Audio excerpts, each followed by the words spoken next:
Hi everyone, my name is Michael. I'm the King North Region Coordinator for WA-SEN, and I'm going to here at UW.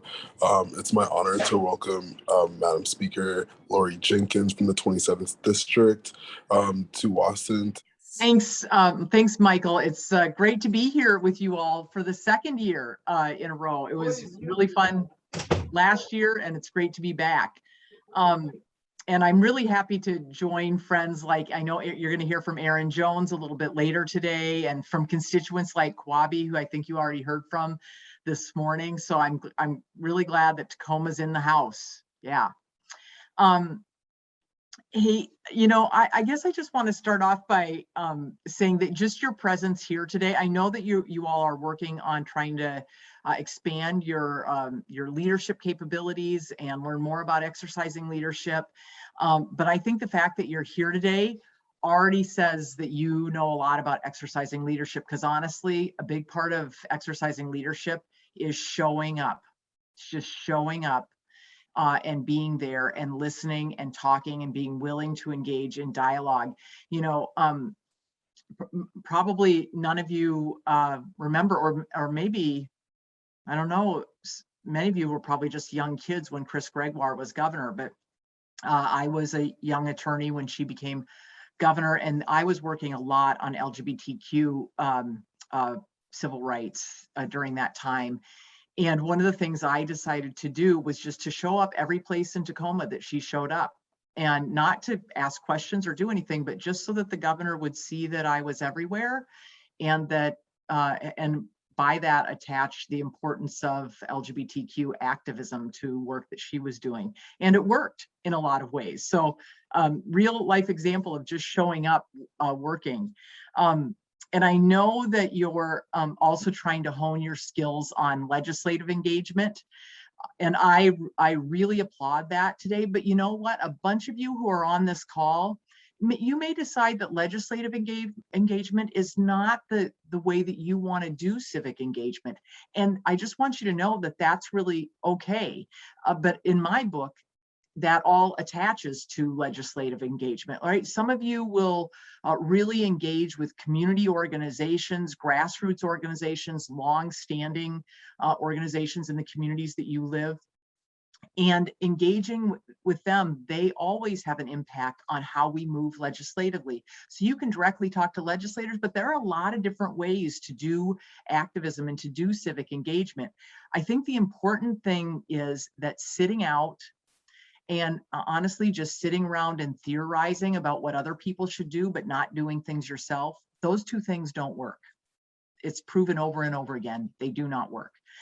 But getting engaged with your community, whether that's with legislators and in Olympia, or whether that's with community-based organizations or other things like that, those things always work in really great ways.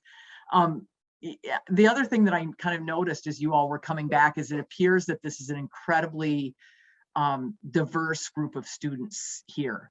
And I just want to applaud you in all your diversity coming out. Some of you who are probably coming out and doing this for the first time ever, others who've been here for a while in this space doing this. But one of the things we've learned, or I think my caucus has learned, in Olympia, we have the most diverse caucus we've ever had in history. Over a third of our caucus members represent a broad, diverse group of racial, different races. We have LGBTQ members of our caucus.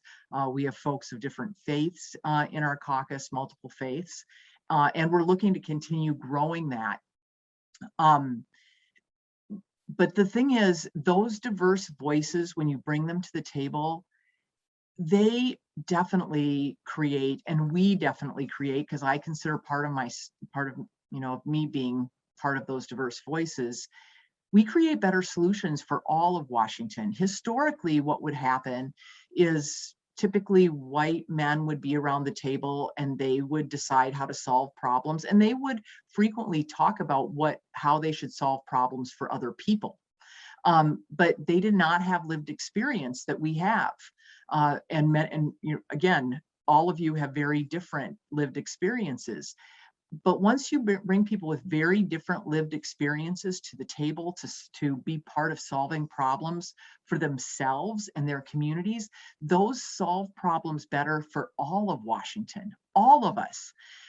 So it's so important to have a diversity of voices at the table. And the other thing is that I think, it's true that when you're in a majority population, you can say things like, a rising tide lifts all boats.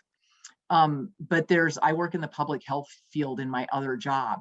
And it's very true that a rising tide does raise all boats. But for example, in the health field and in the education field and in the economic field, there's absolute research that says that those who are already sitting pretty high, they get even better.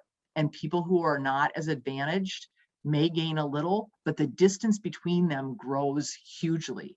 So it's another good reason to make sure that we have diverse voices at the table is because I think diverse voices can really shape solutions that decrease that gap between people and bring real equity, as opposed to some theoretical idea about how everybody getting the same thing is really equity, which it's not.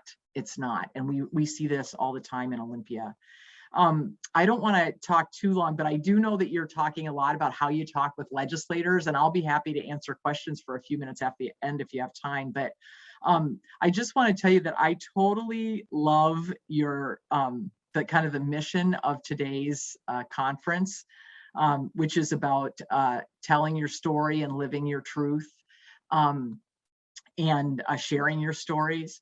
That feels so much like my life to me. When I got out of college and drove cross country to come to law school here in Tacoma, during the course of that journey, decided that I would never be in the closet again. I would always live as an out lesbian. I've had great experiences in my world because of it, and some bad ones too, some things that were hard. But being able to live my truth and share my story is the thing that's been able to bring me here today. And I guess one of the last pieces of advice that I'll give you is, you're already involved in activism around education issues, but many of you may be involved in activism in other areas. And I think it's so important that you start off in the world doing what you love, because I think you do it better, you're more committed to it, and you know more about it, the things that you love. I have so many people who ask me, like, what are the things that I can do for my resume to, improve my persuasiveness and improve maybe my ability to run for office? And I always tell people, don't do a single thing to build your resume.